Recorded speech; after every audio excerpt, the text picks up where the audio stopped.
പുതിയ വീഡിയോയിലേക്ക് എല്ലാ കൂട്ടുകാർക്കും സ്വാഗതം. ഇനി ഞാൻ നിങ്ങളുമായി പങ്കുവെക്കുന്ന ഡെയിലി അപ്ഡേറ്റ്സിലെ ആദ്യത്തെ അപ്ഡേറ്റ് WWE മുൻ താരമായിരുന്ന ലാന എന്ന് പറയുന്ന വ്യക്തി ഇപ്പോൾ WWE തിരികെ വരാൻ സാധിക്കുന്ന രീതിയിൽ ഒരു പോസിറ്റീവ് അപ്ഡേറ്റ് പങ്കുവെക്കുകയുണ്ടായി. ലാന ഇപ്പോഴും റെസ്ലിംഗ് റിംഗിൽ ട്രെയിനിങ് ചെയ്യുന്നുള്ളതെന്ന് ആ താരം വെളിപ്പെടുത്തിയിട്ടുണ്ട്. 2021 ലാന അവസാനമായി WWE വേണ്ടിയിട്ടൊരു മത്സരം കളിച്ചത്. അതൊരു ടാഗ് ടീം മത്സരമാണ്. ലാന എന്ന് പറയുന്ന വ്യക്തിയെ നമുക്ക് ഓർമ്മയുണ്ടായിരിക്കുക ലാനയുടെ ഹസ്ബൻഡായ റൂസേവിൻ്റെ കൂടെ വന്ന മാനേജർ എന്നുള്ളൊരു രീതിയിലാണ്. അല്ലാതെ ഒരു പ്രൊഫഷണൽ റെസ്ലർ എന്ന രീതിയിൽ ആർക്കും ലാനയെ അങ്ങനെ പെട്ടെന്ന് ഓർമ്മയുണ്ടാകില്ല. അപ്പോൾ ലാന ഇൻ്റർവ്യൂവിൽ ഈ ഒരു കാര്യം വളരെ വ്യക്തമായി പറയുന്നുണ്ട്. തനിക്ക് റെസ്ലിംഗ് റിംഗിൽ കയറി മത്സരിക്കാൻ ആഗ്രഹമുണ്ട്. അതിനേക്കാൾ താൻ കൂടുതൽ ഇഷ്ടപ്പെടുന്നത് ഏതെങ്കിലും ഒരു റെസ്ലറുടെ മാനേജറായിട്ട് നിൽക്കാനാണ് എന്നാണ്. എന്നാൽ ഇപ്പോഴത്തെ വുമൻസ് ഡിവിഷനിൽ നല്ല റെസ്ലേഴ്സ് വന്നിട്ടുണ്ട്. ആ റെസ്ലേഴ്സിൻ്റെ കൂട്ടത്തിലെ ഒരാളെ മാനേജ് ചെയ്യാൻ തനിക്ക് വലിയ താല്പര്യമുണ്ടെന്നും ലാന വെളിപ്പെടുത്തുകയുണ്ടായി. അപ്പോൾ WWE ലാനയുടെ ഒരു തിരിച്ചറിവ് നമുക്ക് എക്സ്പെക്റ്റ് ചെയ്യാം. കാരണം ഈ ഒരു വർഷം ലാന ഒരു ലെജൻഡ്സ് ഡീല് WWE സൈൻ ചെയ്തിട്ടുണ്ട്. ലാന സ്ഥിരീകരിക്കുകയും ചെയ്തിട്ടുണ്ട്. അതിന് പ്രകാരം ലാനയുടെ ഒരു റിട്ടേൺ ഒരു മാനേജറാക്കിയിട്ട് അവർക്ക് നടത്താൻ സാധിക്കും. അപ്പോൾ അപ്രതീക്ഷിതമായിട്ടുള്ള നീക്കങ്ങൾ ലാനയുടെ ഭാഗത്തു നിന്ന് പ്രതീക്ഷിക്കാം. ഇനി റൂസേവിൻ്റെ തന്നെ മാനേജറായി ലാനയെ കൊണ്ടുവന്നാലും അതിൽ വലിയൊരു അത്ഭുതം കാണേണ്ടതില്ല. രണ്ടാമത്തെ അപ്ഡേറ്റ് ജോൺസണയുടെ അവസാന എതിരാളിയെ കണ്ടുപിടിക്കുന്നതിന് വേണ്ടി നടന്ന the last time is now ടൂർണമെൻറ്റിൻ്റെ ഫൈനലിൽ ആരൊക്കെയാണ് ഏറ്റുമുട്ടാൻ പോകുന്നത് എന്ന് ഇന്നലെ കഴിഞ്ഞ റോ എപ്പിസോഡിലൂടെ വ്യക്തമാക്കിയിട്ടുണ്ട്. അതിൽ ഗുന്തർ വേഴ്സസ് LA Knight തമ്മിലുള്ള മത്സരമാണ് നടക്കാൻ പോകുന്നതെന്നും ആ ഫൈനൽ മത്സരം ഈ ശനിയാഴ്ചത്തെ സ്മാക്ഡൗൺ എപ്പിസോഡിൽ വെച്ചിട്ടാണ് നടക്കുന്നത് എന്നുള്ളതും അവർ സ്ഥിരീകരിച്ചിട്ടുണ്ട്. അപ്പോൾ ആരാണ് വിജയിക്കാൻ സാധ്യത എന്നുള്ള നമ്മുടെ പ്രഡിക്ഷനാണ് പങ്കുവെക്കാൻ പോകുന്നത്. അതിന് ഒരൊറ്റ ഫാക്ടറാണ് ഞാൻ എടുക്കുന്നത്, ഏജ്, പ്രായമാണ് ഞാനിവിടെ കൺസിഡർ ചെയ്യുന്നത്. അപ്പോൾ ഇതിൽ പങ്കെടുക്കുന്ന രണ്ട് റെസ്ലേഴ്സിനെ ഒരു ഏജ് നമ്മൾ കമ്പയർ ചെയ്യുകയാണെങ്കിൽ LA Knightൻ്റെ നിലവിലെ പ്രായം 43 ഗുന്തറിൻ്റെ പ്രായം 38. അപ്പോൾ ഇവർ തമ്മിലൊരു 5 വയസ്സ് വ്യത്യാസമുണ്ട്. പ്രൊഫഷണൽ റെസ്ലിംഗിൽ ഈ ഒരു പ്രായ വ്യത്യാസം വലുത് തന്നെയാണ്. കാരണം ഗുന്തർ ജോൺസണിയെ പരാജയപ്പെടുത്തിയാൽ ഗുന്തറിന് മുന്നിൽ ഇനിയും വർഷങ്ങൾ അദ്ദേഹത്തിൻ്റെ കരിയറിൽ ബാക്കിയുണ്ട്. എന്നാൽ LA Knightനെ സംബന്ധിച്ച് നമ്മൾ നോക്കുകയാണെങ്കിൽ 43 വയസ്സ് പ്രായമായി കരിയറിൻ്റെ എല്ലാ പീക്ക് ടൈമും കഴിഞ്ഞു നിൽക്കുന്ന, അതായത് അദ്ദേഹം ഇപ്പോഴും നല്ല പോപ്പുലർ ആയിട്ടുള്ള റെസ്ലർ ആണെങ്കിലും അദ്ദേഹത്തിൻ്റെ ഇനി കൂടുതൽ മത്സരങ്ങളോ കൂടുതൽ വർഷങ്ങളോ അദ്ദേഹത്തിന് റിങ്ങിൽ ചിലവഴിക്കാൻ സാധിക്കില്ല. അപ്പോൾ അതൊരു ഫാക്ടറായി എടുത്താൽ ജോൺസണെയെ ഗുന്തർ പരാജയപ്പെടുത്തിക്കൊണ്ട് ഗുന്തറിനെ വിജയിപ്പിക്കുന്നതായിരിക്കും ബെറ്റർ ആയിട്ടുള്ള ഒരു ചോയ്സ് എന്നാണ് എൻ്റെ ഒരു അഭിപ്രായം. അത് ഇനിയുള്ള വർഷങ്ങളിൽ ഗുന്തറിന് നല്ല രീതിയിൽ ഹെൽപ്പാകുമെന്നാണ് എനിക്ക് തോന്നുന്നത്.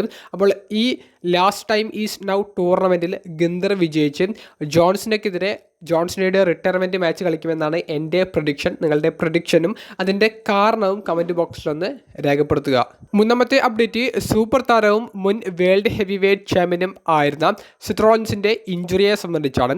സെത്ത് റോളിൻസ് ഇന്നലെ കൊടുത്ത ഇൻ്റർവ്യൂവിൽ അദ്ദേഹത്തിൻ്റെ ഇഞ്ചുറി എല്ലാം മാറി അദ്ദേഹത്തിൻ്റെ കയ്യിലുണ്ടായിരുന്ന ആ ബ്രേസൊക്കെ ഒഴിവാക്കി എന്നുള്ളത് സെത്ത് തന്നെ വെളിപ്പെടുത്തുകയുണ്ടായി. അപ്പോൾ തൻ്റെ സർജനോട് ചോദിച്ചാൽ അറിയാം താനിപ്പോൾ റിക്കവറി പീരീഡിലാണ് ഉള്ളത്. അപ്പോൾ തൻ്റെ ഇഞ്ചുറി പൂർണ്ണമായി മാറി എന്നുള്ളത് സെത്ത് പറയുന്നില്ല. പക്ഷേ ഇഞ്ചുറിയിൽ വലിയ വ്യത്യാസങ്ങൾ വന്നിട്ടുണ്ട്. തനിക്കിപ്പോൾ കൈയൊക്കെ നല്ല രീതിയിൽ അനക്കാനും അത് ഉപയോഗിച്ച് കാര്യങ്ങൾ ചെയ്യാനും സാധിക്കുന്നുണ്ട് എന്നുള്ളത് സെത്ത് റോളിൻസ് വെളിപ്പെടുത്തിയിട്ടുണ്ട്. അപ്പോൾ അദ്ദേഹം തിരികെ റിക്കവറി പീരീഡിലാണെന്നുള്ളത് സെത്ത് വെളിപ്പെടുത്തി കഴിഞ്ഞിരിക്കുന്നു.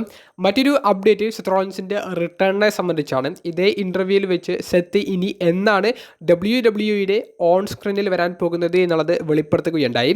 ജോൺസണയുടെ റിട്ടയർമെൻറ്റ് മാച്ച് നടക്കുന്ന ഡിസംബർ 14 തീയതിയിലെ സാറ്റർഡേ നൈറ്റ് മെയിൻ ഇവൻ്റ് എന്ന് പറയുന്ന ഞായറാഴ്ച നടക്കാൻ പോകുന്ന ഇവൻറ്റിൽ സെത്ത് റോളിൻസ് ഉണ്ടായിരിക്കുമെന്നുള്ളത് സെത്ത് റോളിൻസ് സ്ഥിരീകരിച്ചിട്ടുണ്ട്. അദ്ദേഹം ഓൺ സ്ക്രീനിൽ വരും എന്നുള്ളതിനെ സംബന്ധിച്ച് ഒരു ക്ലാരിഫിക്കേഷൻ നൽകിയിട്ടില്ലെങ്കിലും ആ ഒരു ഇവൻറ്റിൽ താനും ഉണ്ടായിരിക്കുമെന്നുള്ളത് സെത്ത് പറയുന്നു. അപ്പോൾ സെത്ത് ബാക്ക് സ്റ്റേജിൽ അപ്പിയറൻസ് നടത്താൻ സാധ്യതയുണ്ട്, അല്ലെങ്കിൽ ബാക്ക് സ്റ്റേജിൽ സെത്ത് എന്തായാലും ഉണ്ടാകും. അപ്പോൾ ഓൺ സ്ക്രീനിലും കൂടി സെത്ത് വന്നാൽ സെത്തിൻ്റെ നെക്സ്റ്റ് പ്ലാനിനെ സംബന്ധിച്ചൊരു സൂചന നമുക്ക് കിട്ടാൻ സാധ്യതയുണ്ട്. ഓൾറെഡി ആ മാസ്ക് ഇട്ട് വന്ന വ്യക്തി അത് സെത്താണെന്ന് പറഞ്ഞിട്ടുള്ള ഒരു ചർച്ച നിലവിൽ സോഷ്യൽ മീഡിയയിൽ ഉടനീളം നടക്കുന്നുണ്ട്. പക്ഷെ അതിനെ സംബന്ധിച്ച് സെത്ത് ഇൻ്റർവ്യൂവിൽ ഒന്നും ഇന്നലെ വെളിപ്പെടുത്തിയിട്ടില്ല.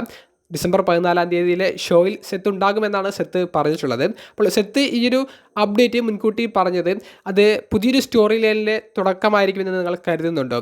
നിങ്ങൾ എന്താണ് ഈ ഒരു അപ്ഡേറ്റ് കേട്ടതിന് ശേഷം നിങ്ങൾക്ക് തോന്നുന്നത്? നിങ്ങളുടെ അഭിപ്രായം കമൻറ്റ് ബോക്സിൽ രേഖപ്പെടുത്തുക. 5ാമത്തെ അപ്ഡേറ്റ് TNA റെസ്ലിംഗുമായി ബന്ധപ്പെട്ടിട്ടുള്ള വലിയ ഒരു പോസിറ്റീവ് അപ്ഡേറ്റിനെ സംബന്ധിച്ചാണ്. കുറേയധികം കൂട്ടുകാർ ഈ ഒരു വാർത്ത കണ്ടിട്ടുണ്ടാകും, കേട്ടിട്ടുണ്ടാകുമെന്ന് വിചാരിക്കുന്നു. ഇന്നലെ രാത്രിയോട് കൂടി ഒരു റൂമർ വന്നിട്ടുണ്ടായിരുന്നു. TNA റെസ്ലിംഗ് വലിയൊരു deal, television deal, TV deal അമേരിക്കയിൽ സൈൻ ചെയ്തു എന്നുള്ളത് ഇന്ന് രാവിലെയോട് കൂടി അത് സ്ഥിരീകരിക്കപ്പെട്ടു. അമേരിക്കയിലെ പ്രമുഖ ചാനലുകളിൽ ഒന്നായ AMC എന്ന് പറയുന്ന ചാനലുമായിട്ടാണ് TNA റെസ്ലിംഗ് ഇപ്പോൾ ഒരു കോൺട്രാക്റ്റ് ഉണ്ടാക്കിയിട്ടുള്ളത്. അതൊരു മൾട്ടി ഇയർ കോൺട്രാക്റ്റ് ആണെന്നും അറിയാൻ സാധിക്കുന്നു. അപ്പോൾ TNA റെസ്ലിംഗ് 10 വർഷങ്ങൾക്ക് ശേഷമാണ് വലിയ ഒരു TV ചാനലിലേക്ക് അമേരിക്കയിൽ കൂടുമാറുന്നത്. അമേരിക്കയിൽ മാത്രമല്ല ഇന്ത്യയിലും ഇപ്പോൾ ടെലികാസ്റ്റ് ഉണ്ട്. ഇന്ത്യ, അതുപോലെ തന്നെ മെക്സിക്കോ തുടങ്ങിയ രാജ്യങ്ങളിലൊക്കെ TNA റെസ്ലിംഗ് അവരുടെ പ്രതാപകാലത്തെ ആ ഒരു ടെലിവിഷൻ ഡീലിലേക്ക് എത്തുന്നുണ്ട്. അപ്പോൾ അമേരിക്കയിലും പഴയതുപോലെ വലിയ TV ചാനലുകളിലേക്ക് TNA റെസ്ലിംഗ് തിരികെ പോകുന്നത് അത് TNA റെസ്ലിംഗിന് വലിയ സഹായകമായേക്കും. അപ്പോൾ ഈ ഒരു വാർത്ത പുറത്തേക്ക് വന്നതിന് ശേഷം ചില കൂട്ടുകാർക്കെങ്കിലും ഒരു സംശയം ഉണ്ടായേക്കും. അപ്പോൾ വലിയ ഡീലൊക്കെ ലഭിച്ചതുകൊണ്ട് തന്നെ WWE NXT ബ്രാൻഡും WWEയും ഇപ്പോൾ TNA റെസ്ലിംഗുമായിട്ട് ഉണ്ടാക്കിയിട്ടുള്ള ആ ഒരു വർക്കിംഗ് റിലേഷൻഷിപ്പിൽ എന്തെങ്കിലുമൊക്കെ വ്യത്യാസങ്ങൾ വരാൻ സാധ്യത ഉണ്ടോ എന്നുള്ളത്. അപ്പോൾ നിലവിൽ നമുക്ക് കിട്ടുന്ന ഒരു അപ്ഡേറ്റ് അനുസരിച്ച് NXT ബ്രാൻഡുമായിട്ടോ WWEയുമായിട്ടോ TNA റെസ്ലിംഗ് ഉണ്ടാക്കിയിട്ടുള്ള വർക്കിംഗ് റിലേഷൻഷിപ്പ്, TNA റോസ്റ്റർ NXTയിലേക്ക് വരുന്നതും NXT റെസ്ലേഴ്സ് TNAയിലേക്ക് പോകുന്നതുമായിട്ടുള്ള ആ ഒരു റിലേഷൻഷിപ്പിൽ യാതൊരുവിധ വ്യത്യാസവും വരാൻ സാധ്യതയില്ല. അപ്പോൾ WWEയുമായിട്ട് സഹകരിച്ച് പ്രവർത്തിക്കാൻ TNA റെസ്ലിംഗ് ഒരുക്കമായതുകൊണ്ട് തന്നെ TNA റെസ്ലിംഗിന് വലിയ ലാഭമാണ് ഉണ്ടായത്. അപ്പോൾ ഇത് TV ഡീലിൽ മാത്രമല്ല ടിക്കറ്റ് സെയിൽസ്, മെർച്ചൻഡൈസ് തുടങ്ങിയവയിലെല്ലാം TNA റെസ്ലിംഗിന് വമ്പൻ പ്രോഫിറ്റ് ഉണ്ടാക്കിയെടുക്കാൻ സാധിച്ചു. അപ്പോൾ ഇതിപ്പോൾ പുതിയൊരു അപ്ഡേറ്റായി TV ഡീലും കൂടി അവർക്ക് ലഭിച്ചു. അപ്പോൾ എന്തായാലും TNA റെസ്ലിംഗ് WWEയുമായിട്ടുള്ള ഈ ഒരു മൾട്ടി ഇയർ കോൺട്രാക്റ്റിൽ നിന്ന്, വർക്കിംഗ് റിലേഷൻഷിപ്പിൽ നിന്ന് ഉടനെയൊന്നും പുറത്തേക്ക് വരാൻ സാധ്യതയില്ലെന്നാണ് നമുക്ക് മനസ്സിലാക്കാൻ സാധിക്കുന്നത്.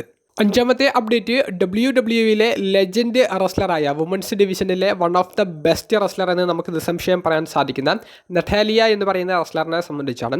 നറ്റാലിയ എന്ന റെസ്ലറിൻ്റെ ക്യാരക്ടറിൽ വന്നിട്ടുള്ള മാറ്റത്തെ സംബന്ധിച്ച് റോ എപ്പിസോഡിൽ അവരൊരു കുറച്ച് മിനിറ്റുകൾ ദൈർഘ്യമുള്ള വീഡിയോ കാണിച്ചിട്ടുണ്ട്. നിങ്ങളിൽ എത്ര കൂട്ടുകാർ ഇന്നലത്തെ റോ എപ്പിസോഡിൽ അത് ശ്രദ്ധിച്ചിട്ടുണ്ട് എന്ന് അറിയില്ല. നൈറ്റ് ഹാർട്ട് എന്ന് പറയുന്ന നറ്റാലിയയുടെ ആ റിയൽ നെയിമിലുള്ള ആ താരം WWEയിൽ ഇതുവരെ ഇൻട്രൊഡ്യൂസ് ചെയ്യാത്ത ഒരു ക്യാരക്ടറിനെ ഇന്നലത്തെ റോ എപ്പിസോഡിൽ അവർ കാണിച്ചു തന്നിരിക്കുന്നു. അപ്പോൾ നറ്റാലിയ WWE കോൺട്രാക്റ്റുള്ള സമയത്തും മറ്റ് റെസ്ലിംഗ് കമ്പനികളിൽ ഈ വർഷവും കഴിഞ്ഞ വർഷവും ഒക്കെ പോയിട്ട് മത്സരിച്ചിട്ടുണ്ടായിരുന്നു. അതിൽ വിജയങ്ങളും പരാജയങ്ങളുമൊക്കെ താരത്തിന് നേരിടേണ്ടി വന്നിട്ടുണ്ടായിരുന്നു. എന്നാൽ നറ്റാലിയ എന്ന ക്യാരക്ടറിൽ നിന്ന് കുറച്ചും കൂടി അഗ്രസീവായിട്ടുള്ള ക്യാരക്ടറാണ് പുറത്തുള്ള കമ്പനികൾക്ക് വേണ്ടിയിട്ട് ആ താരം സ്വീകരിച്ചത്. അതേ ക്യാരക്ടറാണ് ഇന്നലത്തെ വീഡിയോയിൽ അവർ പ്രസൻറ്റ് ചെയ്തിട്ടുള്ളത്. അപ്പോൾ ക്യാരക്ടറിൽ ആ ഒരു വ്യത്യാസം നിലവിൽ ക്രിയേറ്റീവ് ടീം റോ എപ്പിസോഡിൽ നറ്റാലിയയ്ക്ക് കൊടുത്തിട്ടുണ്ട്. മെക്സിനി ഡുപ്രി എന്ന് പറയുന്ന നിലവിലെ വുമൻസിൻ്റെ ഇന്റർ കോണ്ടിനെൻ്റൽ ചാമ്പ്യനെ ട്രെയിൻ ചെയ്യിപ്പിക്കുന്ന ഒരു വീഡിയോ ഫുട്ടേജാണ് നമുക്ക് ഇന്നലെ റോ എപ്പിസോഡിൽ കാണാൻ സാധിച്ചത്. മെക്സിനി ഡുപ്രിയുടെ ഏറ്റവും അടുത്ത സുഹൃത്തായിട്ടാണ് നറ്റാലിയയെ അവർ ഓൺ സ്ക്രീനിൽ കാണിച്ചിട്ടുള്ളത്. അതിന് പ്രകാരം ദി ഡഞ്ചൻ എന്ന് പറയുന്ന നറ്റാലിയയുടെ ഫാമിലി, ഹാർട്ട് ഫാമിലിയുടെ ആ ഒരു ട്രെയിനിങ് ഫെസിലിറ്റിയിലേക്ക് മെക്സിനി ഡുപ്രി പോയിട്ട് അവിടെ ട്രെയിൻ ചെയ്തതാക്കിയിട്ടാണ് അവർ കാണിച്ചിട്ടുണ്ടായിരുന്നത്. അപ്പോൾ മെക്സിനി ഡുപ്രിയെ നല്ലൊരു റെസ്ലറാക്കി മാറ്റുക എന്നുള്ള ഒരു തന്ത്രമാണ് ആ ഒരു വീഡിയോ ഫുട്ടേജിലൂടെ അവർ ഉദ്ദേശിക്കുന്നത്. കൂടാതെ നിലവിലെ ചാമ്പ്യനായ മെക്സിനി ഡുപ്രിയുടെ ആദ്യ ടൈറ്റിൽ ഡിഫൻസ് മിക്കവാറും TV നൈൽ എന്ന് പറയുന്ന റെസ്ലറിന് എതിരെ ആയിരിക്കും എന്നുള്ള ഒരു അപ്ഡേറ്റും കൂടി റോ എപ്പിസോഡിൽ അവർ വെളിപ്പെടുത്തുകയുണ്ടായി. അപ്പോൾ ഇൻട്രസ്റ്റിംഗ് ആയിട്ടുള്ള ഒരു ചാമ്പ്യൻഷിപ്പ് റണ്ണ് മെക്സിനി ഡുപ്രിക്ക് മുന്നിൽ തുറന്നു വരുന്നുണ്ട്. ഏറ്റവും അവസാനമായി പങ്കുവെക്കാനുള്ളത് 2026 ആദ്യ റോ എപ്പിസോഡിലേക്ക് ഇപ്പോൾ തന്നെ കൺഫേം ചെയ്തിട്ടുള്ള ചാമ്പ്യൻഷിപ്പ് മത്സരം. നിലവിലെ വേൾഡ് ഹെവി വെയ്റ്റ് ചാമ്പ്യനായ CM പങ്കും ബ്രോൺ ബ്രേക്കറും തമ്മിൽ ഏറ്റുമുട്ടാൻ പോകുന്ന മത്സരത്തിൻ്റെ പ്രെഡിക്ഷൻ എന്തായിരിക്കും എന്നുള്ളതിനെ സംബന്ധിച്ചാണ്. ബ്രോൺ ബ്രേക്കറിന് വലിയ വിജയസാധ്യത ഞാൻ കാണുന്നുണ്ട്. അതിൻ്റെ വലിയ ഒരു കാരണം എന്താണെന്ന് വെച്ചാൽ ഇന്നലെ ബ്രോൺ ബ്രേക്കർ നടത്തിയ ആ ഒരു പ്രൊമോ ഒന്നടങ്കം റെസ്ലിംഗ് ആരാധകർ ഇപ്പോൾ ഏറ്റെടുത്തിട്ടുണ്ട്. അതിപ്പോൾ ബ്രോൺ ബ്രേക്കറിനെ ഇഷ്ടപ്പെടുന്നവരായാലും ബ്രോൺ ബ്രേക്കറിന് നിലവിൽ വലിയ പുഷ് കൊടുത്ത് അദ്ദേഹത്തെ വെറുക്കുന്നവരായാലും അദ്ദേഹത്തെ തീരെ ഇഷ്ടപ്പെടാത്തവരായാലും എല്ലാവരും വലിയ രീതിയിലൊരു സപ്പോർട്ട് ഇന്നലത്തെ ആ ഒരൊറ്റ പ്രൊമോ സെഗ്മെൻറ്റിന് ശേഷം ബ്രോൺ ബ്രേക്കറിന് കൊടുക്കുന്നുണ്ട്. കാരണം അദ്ദേഹത്തിൻ്റെ പ്രായം അത്രയേ ഉള്ളൂ. അപ്പോൾ ആ ഒരു പ്രായത്തിൽ നിന്ന് അദ്ദേഹം കട്ട് ചെയ്ത ഈ ഒരു പ്രൊമോ എല്ലാവർക്കും ഇഷ്ടപ്പെട്ടു.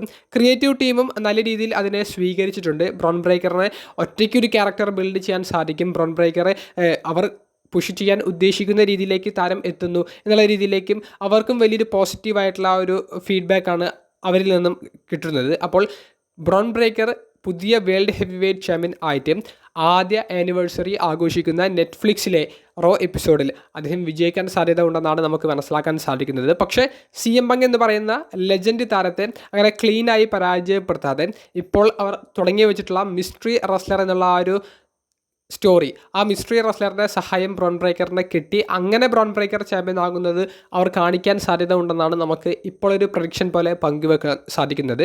അപ്പോൾ അതുവരെ മിസ്റ്ററി റെസ്ലർ ആരാണെന്ന് വെളിപ്പെടുത്തില്ല. അതുവരെ ഈ ഒരു സ്റ്റോറി കുറച്ചും കൂടി ഇൻട്രസ്റ്റിംഗ് ആക്കിയിട്ടും കുറച്ചും കൂടി നെക്സ്റ്റ് എന്ത് എന്നുള്ളൊരു രീതിയിലേക്കും അവർ ബിൽഡ് ചെയ്ത് കൊണ്ടുപോകുമെന്നാണ് നമുക്ക് മനസ്സിലാക്കാൻ സാധിക്കുന്നത്. നിങ്ങളുടെ പ്രഡിക്ഷൻ എന്താണെന്നുള്ളത് കമൻറ്റ് ബോക്സിൽ ഒന്ന് രേഖപ്പെടുത്തുക. അപ്പോൾ അടുത്തൊരു വീഡിയോയുമായി കാണുന്നത് വരെ ബൈ.